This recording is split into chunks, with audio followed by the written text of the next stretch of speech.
How to schedule a FedEx pickup at home. First of all, go ahead and open browser of your choice on your device. I'll be using Google Chrome.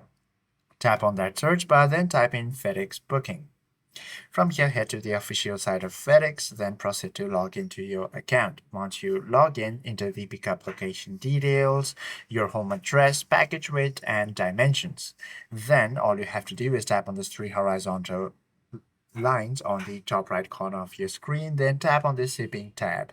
You should be able to find the schedule and manage pickup option. Go ahead and tap on it, and then all you have to do is schedule a same day or next day pickup for expedited services or up to 10 business days in advance for standard services. Once you've done so, confirm and pay, and that is how you can schedule a FedEx pickup at home. Hope this video helps you out a lot. If you have any questions or queries, please do comment down below.